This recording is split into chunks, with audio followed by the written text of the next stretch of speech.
Abra por gentileza a sua Bíblia, lá no Evangelho segundo São Mateus, capítulo de número 5. Nossa exposição hoje é referente ao versículo de número 10.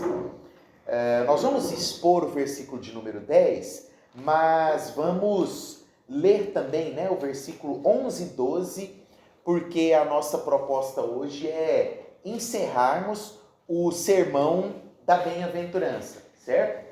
Nós não estamos encerrando o Sermão do Monte, porque, como nós já vimos lá atrás, Mateus ele foi muito didático, Mateus foi um excelente escritor, Ele, no Sermão do Monte, ele basicamente congregou os principais ensinos de Jesus. Então, nós já vimos isso, mas apenas para trazer a memória, depois dessa nossa férias, o que Mateus faz aqui, nos capítulos 5, 6 e 7, não é isso?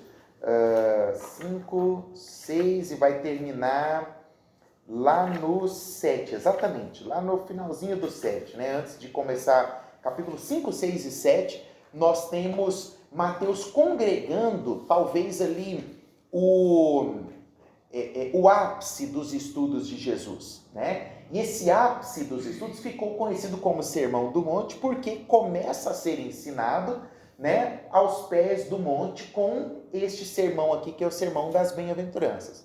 Então agora, Jesus ele vai encerrar o Sermão das Bem-aventuranças e nós vamos ter uma outra série de estudos que se seguem, que Mateus trouxe e compilou nesse campo aqui do livro, que ele escreveu. Então nós estamos encerrando uma parte da nossa série para na semana que vem darmos início a um novo campo, dentro daquilo que Mateus vai escrever debaixo dos ensinos de Jesus.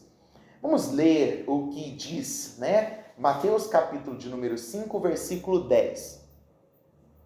Bem-aventurados os perseguidos por causa da justiça, pois deles é o reino dos céus. Nós vimos desde o início a definição de bem-aventurança, Desde quando nós começamos a tratar, das bem-aventuranças em si, a primeira coisa que nós fizemos foi definir esse termo bem-aventurado, que no grego está traduzido como macários, ou felizes, e que no hebraico nos arremete a ashré, que vem do radical ashur, que é pés, passos. Daí nós vimos essa diferença, principalmente porque nós tivemos o entendimento de que Mateus possivelmente não tenha escrito, o livro dele na língua grega inicialmente. Possivelmente ele deva ter escrito no aramaico, e depois ele mesmo traduziu o seu livro para o grego, para que ficasse mais fácil, a propagação ali dentro do reino helenístico. Baseado nessa palavra, que nos arremete à felicidade, nos arremete àqueles que estão caminhando, aqueles que estão convictos e continuam sua jornada, Jesus então vai nos detalhar quais são, quem são esses bem-aventurados. E aí nós utilizamos aquilo que John Stott ressalta, que o evangelho, ou que o sermão das bem-aventuranças, ele é o sermão da contracultura, Ele bate de frente com tudo aquilo que a sociedade entende, Por quê? Porque parece que Jesus está falando um eterno paradoxo, Jesus ele começa o sermão falando que bem-aventurados são os pobres, Mas aí nós nos aprofundamos para entender o porquê, quem são esses pobres. É o pobre de espírito, é aquele que reconhece, a sua pobreza interior, Nós vimos Jesus declarar que bem-aventurados são os que choram. Isso também bate de frente com a realidade da humanidade. Como assim aquele que chora é bem-aventurado, Mas nós entendemos que é o choro de arrependimento pelo seu pecado, pela sua condição depravada, pela sua condição caída.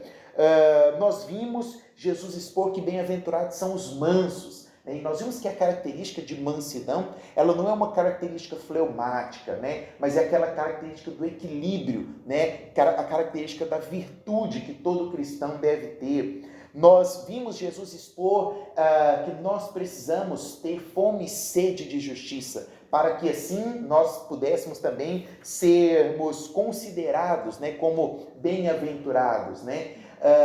E não é uma justiça como a justiça dos homens, né? Não é uma fome como a fome natural, é a fome de toda a sua existência, né? Não é a fome de um único pão para matar uma fome provisória, é uma fome de todo o pão do mundo, porque nós queremos que a justiça seja implementada. É por isso que Jesus estava ministrando um novo reino, né? Nos ensinando então que nós precisamos ter essa fome, essa sede. Nós vimos que bem-aventurados são os misericordiosos, e nós aprendemos que nós precisamos ser misericordiosos, porque o maior ato de misericórdia um dia já foi exercido por nós, que foi a morte de Jesus na cruz do Calvário, né? Se oferecendo, se sacrificando por nós, que não éramos ninguém. E depois, Mateus, ele, de forma, né, também muito bem feita, né, ele vai categorizando aquilo que está nos referindo ao nosso relacionamento com Deus, né, e depois ele passa para uma segunda etapa daquilo que remete ao nosso relacionamento para com o próximo, né? A justiça social, a misericórdia para com aquele que está ao nosso redor. E dentro desse sentido, ele nos traz também aquilo que Jesus ensina, que é o verdadeiro objetivo da vida cristã, né? Nós vivemos porque um dia nós queremos estar na glória, queremos ver a face de Deus, né? E para isso nós precisamos ser puros de coração, precisamos ser santos, né? Bem-aventurados são os puros de coração. E por último, né, nós tínhamos chegado, né, até a bem-aventurança dos pacificadores, né? Bem-aventurados os pacificadores. E entendemos que nós precisamos estar, né?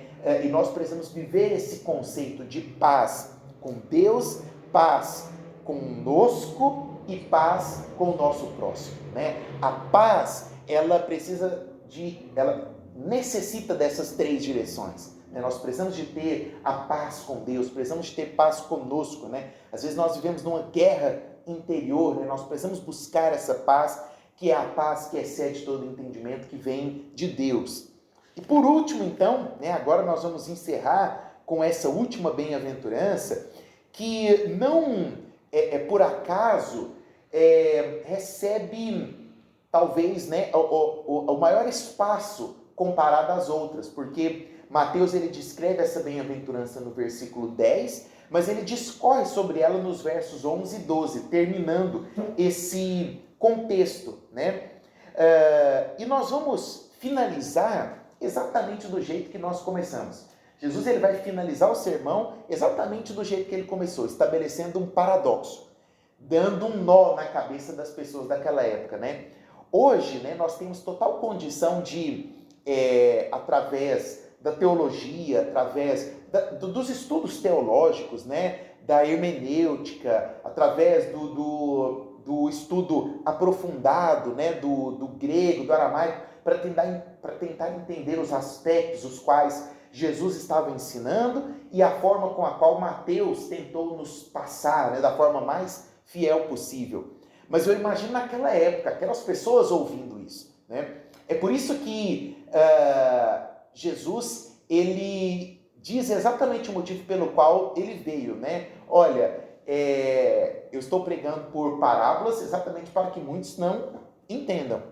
Exatamente para que apenas alguns entendam, apenas os escolhidos entendam, né? Nós vemos de forma muito clara Jesus fazendo exatamente isso, né? Jesus ele não chegou para trazer uma salvação e paz para toda a humanidade, né? A palavra toda que nós vamos ver, né, nos textos do apóstolo Paulo, ela não está referindo a toda no sentido unitário, né? Todo mundo. Quando fala que Jesus veio trazer a salvação para todo mundo, significa no contexto que Jesus não faz acepção de raças, de etnias. Então, Jesus veio trazer a salvação para o negro, para o grego, para o romano, né? Nesse sentido, não no sentido de que Jesus veio salvar 100%, né, da população, até porque o inferno não está vazio, né? Consequentemente, aqui Jesus estava falando por parábolas e principalmente no contexto aqui do sermão da bem-aventurança, que não era uma parábola, né, necessariamente, mas ele estava gerando um nó na cabeça das pessoas, né? Porque quando Jesus vira e fala assim, feliz é você que é perseguido. Qual pessoa nesse mundo que é perseguida e é feliz? Nenhuma. Ninguém, né? Ninguém que sofre perseguição está em paz, né? Ninguém que é perseguido está em paz. Nós podemos exemplificar olhando, por exemplo, a América do Norte, né? A América do Norte, desde o atentado às Torres Gêmeas, vive numa eterna tensão de um novo atentado, né? Porque eles se sentem perseguidos pelos terroristas. O terrorismo tem esse fim, né, de causar esse medo psicológico, né? Então, aquele que é perseguido, você já viu aquela pessoa que às vezes está passando por um problema, né, psicológico, algum problema nesse sentido, né, de viver com aquela teoria, né, da perseguição, né, o medo, né, ou tudo para ela é um complô que está sendo armado contra ela, né? A pessoa ela deixa de viver, né? Porque ela fica obcecada com tudo, estão me perseguindo, né? Estão querendo tomar o meu lugar lá na minha empresa. Essa pessoa ela não tem paz, ela não é feliz.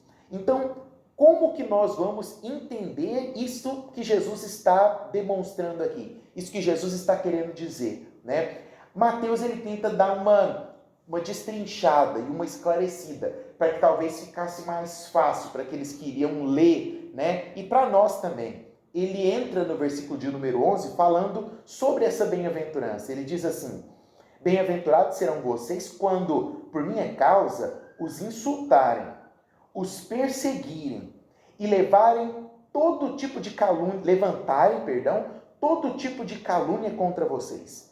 Alegrem-se, regozijem-se, porque grande é a sua recompensa nos céus. Pois da mesma forma que perseguiram os profetas que vieram antes de vocês, assim perseguirão a todos vocês.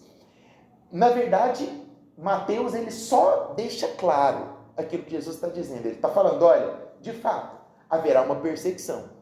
E quando essa perseguição acontecer, né, contra você, não é motivo para você se apavorar, mas é motivo para você se alegrar. Porque todo cristão, ele veio para ser perseguido, seja para ser perseguido com uma arma, como foi nos tempos antigos, e nós vamos tentar fazer uma linha do tempo aqui nesse sentido, né? O cristão, ele será perseguido através da língua do próximo, o cristão, ele será perseguido pela calúnia, pela injúria. Talvez o nosso tempo hoje, tirando, né, aquilo que acontece lá na região dos coptas, né, na Nigéria, hoje acontece muito isso, de forma muito velada na China e na Coreia do Norte, né, onde nós temos cristãos hoje padecendo, né, onde nós temos hoje cristãos morrendo, na região do próprio Oriente Médio em si, né, trazendo para o nosso contexto de Ocidente, nós não temos uma perseguição nesse sentido. Glória a Deus, né? Glória a Deus. Se um dia nós tivermos que passar por essa perseguição, nós precisamos estar cientes de que nós precisamos nos alegrar com essa perseguição. E só abrindo um parênteses, né? Eu participei de uma reunião onde estávamos orando por uma pessoa, né, que iria para a região do Oriente Médio. E eu não vou citar o nome dela aqui, né, por conta das redes. E eu lembro que lá na reunião a primeira coisa era, olha, nossos irmãos estão indo, né, nós não podemos publicar nada, nenhum tipo de foto, nenhum tipo de... porque a região que eles estão indo é assim, deixaram muito claro, né, olha, lá se descobrirem que eles são missionários cristãos, né, eles serão mortos. E eu olhava para aquele missionário, aquele pastor, né, de mãos dadas com a sua esposa e com seus 2 filhinhos ali aos seus pés, o pequenininho sentado e o outro maiorzinho em pé, olhando para nós, orando por eles, e eu imaginando aquelas crianças que não tinham noção do que estaria por vir na vida delas. E o que mais mexeu comigo era olhar para a expressão de paz daquele pai, porque ele não estava levando a família dele para uma viagem de férias na Disney, né, onde os filhos dele poderiam aproveitar e se alegrar com data de volta. Ele estava levando a família dele para um martírio possível. E eu olhava para a expressão daquele homem ali e pensava, meu Deus, cuida dessa família. Eu não tinha palavras, eu confesso para vocês, eu não tinha palavras para orar, sabe? Porque assim, eu falei assim, Deus, como que eu... Sim, na verdade, assim, o pastor, né, o missionário, ele tinha noção do que o aguardava, ele saberia, né? É uma região assim muito conhecida por todos nós, por ser uma região de terrorismo, né? Uma região, não vou falar muito para... A própria igreja já orienta ele, né? Isso, riscos, né? Eu não vou entrar em detalhes porque senão o YouTube pega as palavras, né, e pode derrubar o nosso vídeo depois lá, né? Mas é uma região como essa que vocês conhecem, e lógico, o pastor ele estudou toda a cultura, né? A esposa dele sabia, eles estavam entendidos para onde eles estavam indo. E nós olhamos, e eu olhava para a vida deles ali como mártires, porque ele sabia que ele poderia estar indo para entregar os filhos dele à morte ali naquele local. Mas ele estava indo para lá. Com uma expressão de serenidade, de alegria no rosto. E a única coisa que ele nos pedia ali era, igreja, nos ajude, né? Nos auxilie em oração. Eu não sei se um dia nós iremos chegar neste nível, né, de entrega e de missão, mas hoje nós podemos não estar vivendo como esses missionários que estão na linha de frente, mas nós vivemos uma perseguição de injúria, de calúnia. Quantos e quantos cristãos, recentemente, né, a igreja presbiteriana e seus pastores foram massacrados por conta do concílio que eles fizeram para definir as normas sobre o comunismo, né? Sobre os membros que se diziam de esquerda. A igreja não tem autonomia para isso? O Estado, como eles dizem, não é laico? E acabaram nas mídias sociais com injúria, com difamação, com calúnia. Tudo aquilo que nós hoje publicamos, da forma como a qual nós colocamos, nós estamos sendo vigiados, né? Eu participei de uma entrevista, né? E assim, eu sabia que iriam me perguntar sobre a questão da transmissão lá do vírus, do monkeypox, em um determinado grupo de pessoas, que é o grupo hoje que está sendo o maior, né, nível de propagação. Eu sabia que eu teria perguntado por isso. E eu falei, eu vou ler bastante, porque eu não quero, hoje é o cancelamento, eu não quero ser cancelado, né? E foi tão engraçado, né, que foi com vocês que eu comentei, né, que eu ganhei 200 seguidores do nada, né? E aí quando foi domingo, de repente eu abro o meu Instagram, tava lá mais 100 e tantos seguidores. Eu falei, de onde que veio esse povo, né? Aí eu descobri que o programa foi reprisado no domingo, né? Então eu dei uma entrevista ao vivo, aí o programa foi... Graças a Deus eu não fui cancelado, né? Porque se o pessoal está me seguindo, né? Significa... Mas vai chegar o momento que nós vamos ser injuriados. Estamos sendo injuriados nas mídias sociais. Hoje, tudo que a igreja se posiciona, né? Hoje, a forma como a igreja se coloca, ela... E aí, eu vou entrar num ponto que às vezes pode até parecer um pouquinho... É polêmico. Vou deixar para depois, né? Porque senão a gente vai acabar enrolando aqui. É polêmico, eu vou tentar passar rápido sobre ele, né? Mas hoje nós sofremos perseguição. Você consegue entender o ponto que eu quero chegar? De que por mais que nós não estejamos sendo perseguidos com armas, nós estamos sendo perseguidos através da ferramenta mais útil que existe hoje no mundo, né? Que são as mídias sociais. Se nós observarmos, né, Mateus ele vai nos demonstrar, né, quem são esses perseguidos, né? Nós não seremos perseguidos por conta de uma posição política. Às vezes as pessoas acham, né? Eu me posicionei politicamente, né, na rede social e o pessoal começou a me cancelar, né? Eu posicionei a minha ideologia, né, na rede social e começaram a o pessoal começou a me perseguir. Não se trata disso. Logicamente que a nossa ideologia reflete algo que nós seguimos, a nossa posição política reflete algo que nós seguimos, mas a nossa perseguição, ela não é por causa de um pensamento nosso ou de uma forma de agir, ela é e sempre será por conta daquilo que nos move, que é por causa de Cristo Jesus. Aqui está dizendo, né? Bem-aventurados os perseguidos por causa da justiça. No versículo 11, Mateus deixa muito claro, bem-aventurados vocês serão quando por minha causa os insultarem.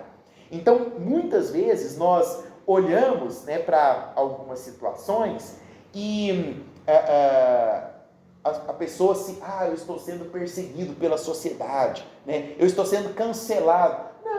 Não. Tanto que depois de um mês ninguém mais lembrou, né, da bobeira que a pessoa falou. A nossa perseguição, ela é muito mais profunda. Ela não é uma perseguição por causa de você, pessoa física. É por causa do CNPJ que você carrega. E o seu CNPJ, ele tem o formato de uma cruz. Você representa Cristo Jesus. E é por causa de Cristo que vão nos injuriar. É por causa de Cristo que perseguiram os apóstolos. Os apóstolos, como por exemplo André, foi perseguido e foi amarrado numa cruz até a sua morte, não por conta do pensamento, que era um pensamento que ele tinha a respeito de algo, era por causa de Jesus. Pedro foi crucificado de cabeça para baixo, em primeiro lugar porque ele disse, né, que não se considerava digno de ser crucificado como Jesus. Então falaram, você não é digno, então nós vamos te virar de cabeça para baixo. Foi crucificado, morto de cabeça para baixo, por conta das ideias dele? Não, por conta daquilo que ele representava, que era Jesus. Se nós pegarmos, por exemplo, Tiago foi morto ao fio da espada, por conta daquilo que ele pensava. Paulo foi decapitado, por conta dos escritos que ele escrevia sobre ele? Não, por conta dos escritos que ele deixou claro a fé a qual ele tinha. João, você fala assim, João não foi martirizado, né? Você que pensa. Eu tenho uma teoria comigo, é uma teoria minha, de que talvez um dos mais martirizados tenha sido João. E eu vou te contar o porquê. Eu entendi isso, na verdade, talvez não, né? Se eu entendo foi porque Deus me revelou, né? Mas longe de mim que eu seja alguém especial para ter tido uma revelação. Eu acho que eu só entendi baseado num exemplo, né? Olhando para a família do meu pai, ao todo foram 14 irmãos. Dos 14, só tem 4 hoje, né? 10 já estão na glória. E, por incrível que pareça, o mais velho, que é o meu tio Modesto, ele é o mais velho de todos, ele ainda está vivo. E sempre quando eu vou, né, lá visitá-lo, a primeira coisa é olhar os exames dele, né? Ele vai lá e traz todos os exames, né? Coloca lá na mesa. E a segunda é ouvir as histórias da família e tal. E eu vejo ele contar com um brilho nos olhos as histórias dos meus outros tios, né, que já se foram. Mas é um brilho nos olhos que lá no fundo tem um quê de tristeza. Porque ele, como filho mais velho, ele viu os meus outros tios nascerem. Ele era o que pegava a bicicleta para ir chamar a parteira, quando a minha avó estava grávida, né? E trazia porque um irmão ia nascer. Então ele viu do nascimento à morte de 10 irmãos. E isso é penoso. Isso machuca. Isso dói. Por mais que hoje, né, ele tenha ali uma consolação do Espírito Santo, mas machuca. E eu fico imaginando, da mesma forma, o martírio de João. Porque João, isolado lá na ilha de Patmos, ele, antes de ser isolado, ele viu grande parte daqueles que comeram com ele, daqueles que viram os milagres junto com ele, serem mortos. Isso é um martírio. Você já pensou? João recebendo a notícia? João, a gente tem que te contar uma coisa aqui. Mataram Pedro. Pedro se foi. Estevão acabou de ser apedrejado. Imagina a dor que não deva ser. Para mim isso foi um martírio. Os apóstolos foram martirizados por causa dessa fé que eles carregavam, né? E eu quero dar um exemplo interessante sobre isso, mas antes, Abre para nós, Bebel, abre para nós lá em 2 Coríntios, capítulo 11, versículo 23. 2 Coríntios, capítulo 11, versículo 23. Você vai ler algo aí para nós. John MacArthur, eu fiquei mais fã de John MacArthur depois da pandemia, quando ele escreveu para o jornal que prefeito nenhum iria colocar o dedo dentro da igreja dele, né, porque queriam barrar o louvor, né, na pandemia, queriam colocar uma norma lá, eu não lembro direito qual que é o estado da igreja de John MacArthur, mas decretaram uma norma lá que não poderia cantar para não espalhar o vírus. Ele escreveu um texto fantástico, né, dizendo que governo nenhum iria colocar o dedo dentro da igreja dele, né? E aí, né, ele tem uma frase muito interessante, ele diz assim, ó: hoje nós estamos fabricando tantas celebridades quanto o mundo. Sabe por que ele diz isso? Porque possivelmente, se hoje, né, alguém fosse divulgar, né, Paulo, o apóstolo Paulo vai vir pregar na nossa igreja, aí ia fazer um flyer para colocar na rede social, né, para divulgar lá no Instagram, né, para fazer o patrocinado, né, divulgando, vindo pregador e tal, vamos patrocinar, para chegar num monte de pessoas, aí põe aquele post legal, aí manda uma mensagem para o pregador fazer um stories falando que está indo pregar lá, né, e tal, e aí patrocina, e aí manda todo mundo compartilhar. Então, se Paulo tivesse vindo pregar numa igreja, como é que colocaria? Iriam colocar assim, olha, né, semana que vem, Paulo, formado na Universidade Internacional de Gamaliel, Paulo vai estar pregando aqui na igreja, este mesmo, aquele que viu Jesus, o grande amigo de diversos reis, poliglota. Paulo fala em diversas línguas, já rodou o mundo quase todo, plantando igrejas, abrindo igrejas. Aquele que viu Jesus estará pregando aqui. Esse seria o currículo que daria. Mas, Bebela, qual foi o currículo que deram, que o próprio apóstolo Paulo se deu em 2 Coríntios, capítulo 11, versículo 23? Sou servo de Cristo, sei que dou a impressão de estar louco, mas digo que tenho servido muito mais. Trabalhei com mais dedicação, fui encarcerado com mais frequência, perdi a conta de quantas vezes fui açoitado, em várias ocasiões enfrentei a morte. Pode continuar. 5 vezes recebi dos líderes judeus os 39 açoites. 3 vezes fui golpeado com varas, fui apedrejado uma vez, 3 vezes sofri naufrágio. Certa ocasião, passei uma noite e um dia no mar, à deriva. Realizei várias jornadas longas. Enfrentei perigos em rios e com assaltantes. Enfrentei perigos de meu próprio povo, bem como dos gentios. Enfrentei perigos em cidades, em desertos e no mar. E enfrentei perigos por causa de homens que se diziam irmãos, mas não eram. Tenho trabalhado arduamente, horas a fio, e passei muitas noites sem dormir. Passei fome e senti sede, e muitas vezes fiquei em jejum. Tremi de frio por não ter roupa suficiente para me agasalhar. Além disso tudo, sobre mim pesa diariamente a preocupação com todas as igrejas. Quem está fraco, que eu também não sinta fraqueza? Quem se deixa levar pelo caminho errado, que a indignação não me consuma? Portanto, se me devo orgulhar, prefiro que seja das coisas que mostram como sou fraco. Deus, o Pai de nosso Senhor Jesus, que é digno de louvor eterno, sabe que não estou mentindo. Quando estava em Damasco, o governador sobre o rei Aretas pôs guardas às portas da cidade para me capturar. Para escapar dele, tive de ser baixado num cesto grande de uma janela no muro da cidade. Esse é o currículo do apóstolo Paulo. Paulo não se colocou aqui como aquele que viu Jesus. Foi muito claro, né?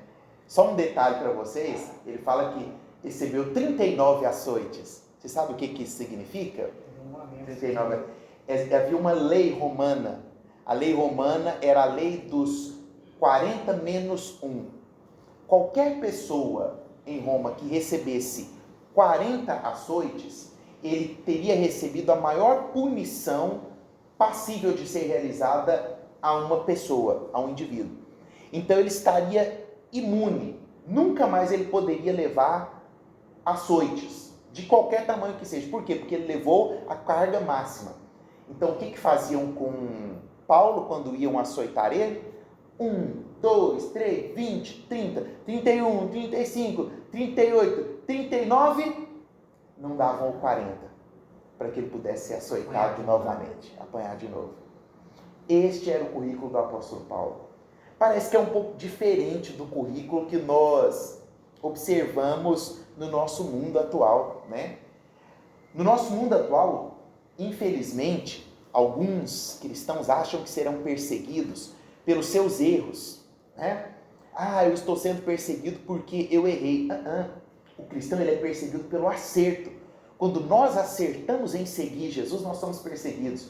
E a pessoa que diz que é perseguido pelos erros, ele está usando uma desculpa. Você já viu esses falsos mestres, esses hereges? O cara que assedia alguém dentro do grupo da comunidade cristã e depois vai para a rede social falando que está sendo perseguido pela sociedade, né? O indivíduo que não prega o verdadeiro evangelho, mas que faz ali do povo dele um povo enfim, né, usurpa daquele povo, e aí quando descobrem que ele está errado, né, ele vai para as redes sociais e fala, estão me perseguindo. Isso não é perseguição. Não vão nos perseguir pelos nossos erros, vão nos perseguir pelos nossos acertos. Então nós precisamos acertar todos os dias, como o apóstolo Paulo acertava. Acertar o nosso alvo, que é Jesus. Se nós sairmos da igreja primitiva, né, e formos, se nós sairmos da igreja apostólica, vou colocar assim, formos para a igreja primitiva, nós vamos ver os cristãos sendo expulsos de Jerusalém. Nós vamos ver Nero colocando fogo em Roma e colocando a culpa nos cristãos. Nós vamos ver uma perseguição que começa a ser avassaladora nesse período. Uma perseguição que não tem dó, que não tem piedade, que pega os cristãos e colocam em praça pública para serem apedrejados, que colocam dentro dos estádios para serem mortos pelos leões, que pegam peles de animais e amarram no corpo dos cristãos e colocam dentro de um recinto com cães, para que os cães possam mordê-los até a morte, que pegam, por exemplo, os cristãos, fragmentam parte de seu corpo e colocam parte do corpo dele para ser assada na frente dele. Cristãos que são esfolados, sendo arrastados por quilômetros e quilômetros nas carruagens romanas. Nós vamos ver a igreja de Cristo ser perseguida, nós vamos ver a igreja de Cristo ser maltratada, mas nós não vamos ver a igreja de Cristo ser morta. A igreja de Cristo permaneceu viva após os apóstolos, permaneceu viva após os pais apostólicos, né, após a igreja primitiva, e continuou crescendo, porque a igreja não era um propósito humano, a igreja era um propósito divino, e em cada sofrimento nós tínhamos a bem-aventurança, em cada perseguição nós tínhamos a bem-aventurança, e aí nós podemos ir na linha do tempo até chegar na pré-reforma. Nós podemos observar John Huss sendo queimado em praça pública, olhando para os céus e dizendo, olha, hoje vocês estão me queimando, mas após mim virá um, né? Hoje vocês estão queimando um ganso, né? Que era o sobrenome dele, tinha a pronúncia, né? na língua lá, próxima de um ganso, mas após mim virá aquele o qual vocês não poderão queimar. 100 anos depois nasce Martinho Lutero, que se torna o grande reformador. Nós vamos ver Savonarova sendo queimado, sendo morto. Nós vamos ver o próprio Lutero tendo que ficar escondido anos e anos para poder escrever e traduzir a Bíblia. John Wycliffe sendo perseguido e tendo que fugir. Nós vamos observar os cristãos, os huguenotes, lá na França, eram calvinistas, sendo perseguidos pela Catarina de Médici. E ao serem perseguidos, numa noite que ficou conhecida como a noite de São Bartolomeu, mais de 70 mil cristãos são mortos por causa de uma ordem dessa rainha. Por volta de 1553, nós formos lá para a Inglaterra, nós vamos ver uma tal de Maria, que ficou conhecida como a Rainha Maria Sanguinária, por conta da sua perseguição devastadora aos cristãos daquela época. O cristianismo acabou ali? Não, pelo contrário. Após 1517, nós temos a Reforma Protestante e o cristianismo avançando, crescendo e chegando hoje aos nossos dias. O cristianismo sempre será perseguido. Hoje nós vemos uma perseguição camuflada, um liberalismo querendo entrar dentro dos nossos púlpitos, querendo tomar conta dos nossos jovens. Eu liguei para poder encomendar o prêmio, né, da nossa série que nós estamos tendo lá nos sábados, né? E aí eu estava conversando com uma pessoa, posso dizer quem era, que vocês vão descobrir o prêmio, né? E aí ele me perguntou como é que está o projeto, né? Como é que está a série com o pessoal? Eles estão gostando? Eu falei assim, olha, se eles estão gostando, eu não sei, né? E talvez possam até não, porque eu não sou o melhor para poder expor e da melhor forma como deveria. Mas eu poderei chegar diante de Deus e falar, Deus, eu ensinei os meus a defenderem a tua palavra. Eu ensinei os meus a verdade. Eu ensinei os meus que a Bíblia, ela é fundamento da fé cristã e ela não precisa ser atualizada em momento algum. Eu ensinei aqueles que estavam comigo. Então, as minhas mãos estão limpas. Eu falei desse jeito para ele. Nós precisamos cada vez mais impregnar em nossos corações que aquilo que nós estamos vivendo, aquilo que nós estamos estudando, são, em primeiro lugar, um legado desses bem-aventurados que foram perseguidos. O legado que Pedro deixou, o legado que John Hus deixou, o legado que João Calvino deixou, o legado que todos esses homens que foram martirizados. Olha, vou partir para a nossa conclusão agora, mas vou fazer como eu faço sempre lá no sábado, né? Uma literatura para que você possa entender um pouco mais sobre a perseguição cristã. Leia Os Mártires de John Fox. Tem um garoto do nosso meio que quando ele seguiu, né, o meu conselho, e quando ele terminou, ele chegou para mim. Na verdade, ele me mandou um áudio. Pelo áudio, eu percebi que ele estava... Pastor, eu preciso conversar algo com você. Vixe, tem algum problema, né? Aí veio o próximo áudio. Eu não lembro qual foi a palavra que ele usou, não sei se foi impactado ou por aquilo que eu terminei de ler. Nas minhas palavras, né, ele disse, eu preciso rever os meus conceitos de cristão. Leia o livro dos Mártires, para você entender um pouco sobre a vida destes homens, que não viveram para si, mas que viveram para Deus, e que deixaram esse legado para nós. Que deixaram não apenas o legado, mas em segundo lugar, uma certeza aos nossos corações, de que a nossa bem-aventurança, a nossa felicidade, ela não depende daquilo que nós vivemos. A felicidade dos apóstolos, a felicidade dos homens da igreja primitiva, a felicidade dos reformadores, não dependia daquilo que eles estavam conquistando. Não dependia do tanto de orações deles que estavam sendo respondidas.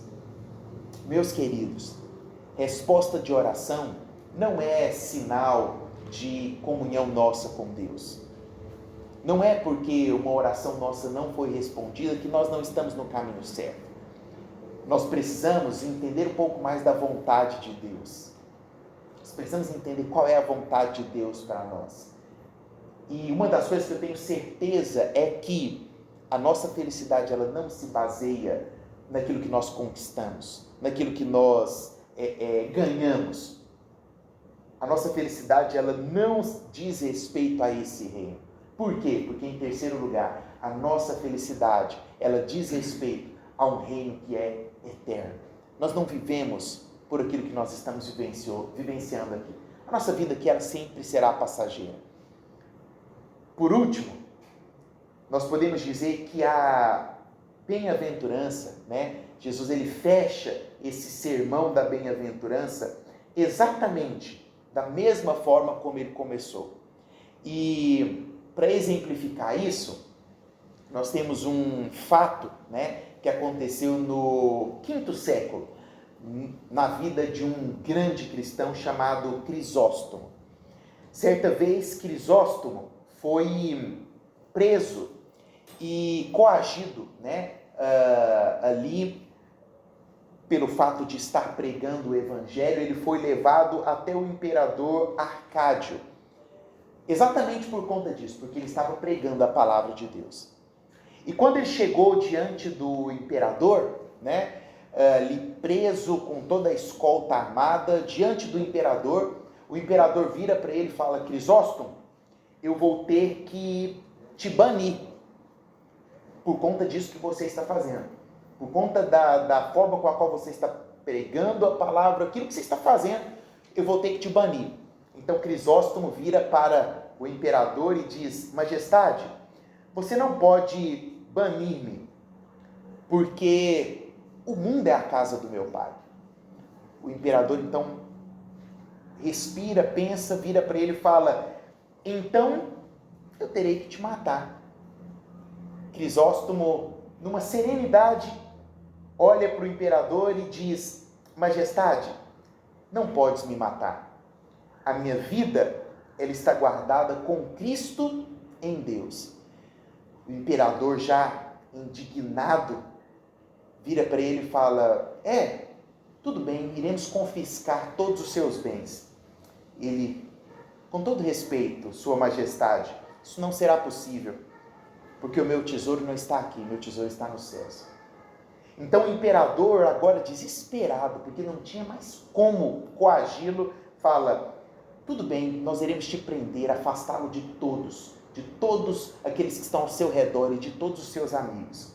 Crisóstomo, então, na maior paz do mundo, vira para ele e diz: Majestade, isso jamais seria possível de ser feito, porque eu tenho um amigo, e esse meu amigo que está no céu já me disse que de maneira alguma me deixaria e jamais me abandonaria. Que essa seja a nossa vida diante da presença de Deus e as nossas respostas nos tempos de aflição. Em nome de Jesus. Vamos orar? Senhor Deus, amado Pai, nós nos rendemos em gratidão e devoção diante da Tua presença. Gratos, ó Deus, pelo privilégio de podermos mais uma vez congregarmos e atendermos ao Teu chamado, Pai. Obrigado por esse momento precioso, obrigado por estarmos juntos, ó Deus, em união. Obrigado por iniciarmos mais uma jornada agora neste semestre dentro da Escritura Sagrada do Senhor. Obrigado pela revelação do Senhor, que é palpável. Ó Deus, obrigado pela palavra do Senhor que sensibiliza o nosso coração e mostra-nos nessa noite que nós precisamos te conhecer mais e mais. Precisamos nos render, ó Deus, diante da Tua grandeza e viver uma vida, ó Deus, que de fato seja uma vida devota àquilo que o Senhor um dia nos prometeu. Que sejamos, ó Deus, homens e mulheres que entendam aquilo que a história já fez com o cristianismo. E que mais ainda, ó Deus, que nós não tenhamos a nossa fé abalada por isso, mas que nós tenhamos a nossa fé renovada, no sentido, ó Deus, de enxergar o legado que os nossos mártires deixaram, o legado, ó Deus, que os nossos pais na fé já nos deixaram, e que assim como eles, ó Deus, nós possamos não viver, ó Deus, de erros, mas de um único acerto, que é o acerto de seguir, e de saber, ó Deus, que nada neste mundo pode nos separar da imensidão do Teu amor que foi manifesto em Cristo Jesus sobre as nossas vidas. Obrigado por esse momento, que o Senhor nos guarde nesse semestre, que a cada quinta-feira o Senhor tenha misericórdia de mim e algo novo para os nossos corações aqui neste lugar. Assim nós oramos e desejamos, em nome do Teu Filho amado, Cristo Jesus, o Nazareno. Amém. Deus nos abençoe, em nome de Jesus.